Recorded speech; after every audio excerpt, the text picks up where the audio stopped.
So Alien. How much do I love Alien? Well, let me introduce you to Ripley. This is Ripley the cat. So that's how much I love Alien.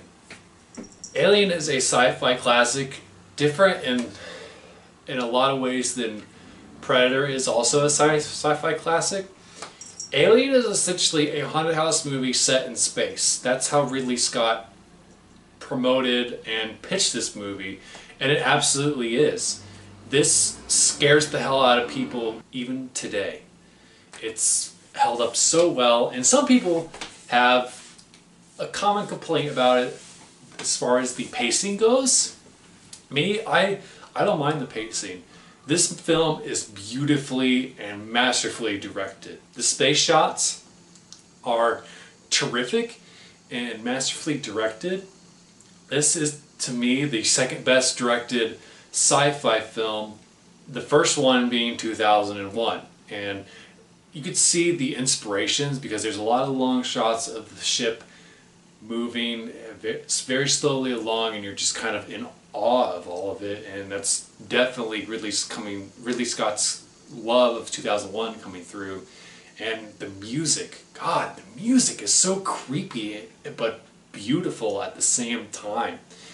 And the great thing about this movie is if you're going into it and you don't know anything about the franchise other than the Xenomorph, you're in for a big surprise because at the beginning you really don't know who the main character is. I mean, you would think that it would be the captain, Captain Dallas. You wouldn't think of really Ripley as being the main character because everybody kind of has the same amount of screen time at first. But about halfway through the film, something happens and Ripley sort of takes charge. And that might not work with somebody who doesn't know what the hell they're doing, but Ridley Scott tells the story in such a way that you don't know what characters are going to be killed off. I mean, there's really no big names. I don't think Sigourney Weaver was a huge name like she was now. This is one of her big breakout films and breakout roles, and there's a reason that she's popular for Ripley, because Ripley is a strong character in this movie. She's very take charge, but at the same time, there's a reluctance to her as well. She's the only one that's following protocol for the most part throughout the entire film, and it's like really if they just listened to her, some of the bad shit that happens wouldn't have happened. And John Hurt, may he rest in peace. He's also in this film, and he's great and he's funny, and of course he's the reason that everything goes bad. And let's talk about the monster. So I would say that the Xenomorph is the most iconic horror sci-fi creature of all time because it is absolutely terrifying. There's no, it's so scary because it's essentially an animal. So it's got no sense of morality or anything. It's just doing what it needs to do to survive. You can't reason with it at all.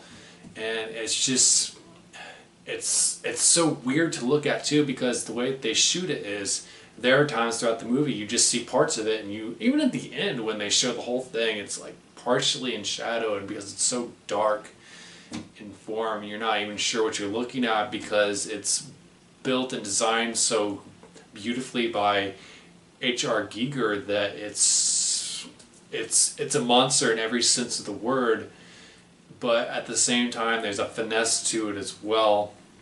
And one of the scariest parts in the movie for me is the scene where they go looking for the cat, and that's all I'm going to say because there's a shot in there that I never even noticed because it's done so casually.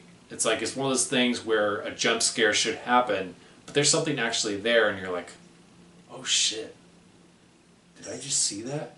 And it just happens like that. And usually it's like there'd be a big bass drop or something, but no, it just passes there. And I've seen this movie a lot, and I didn't notice it till earlier this year that I was like, "Huh?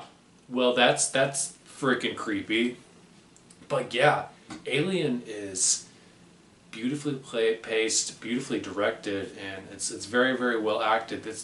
There's reason it's held up today. I mean, it's in every respect of the word a classic and well deserving of its status, and it's built not only its own franchise, but it's had many crossovers too. This character in this world, a lot of people are really curious and really in love with it.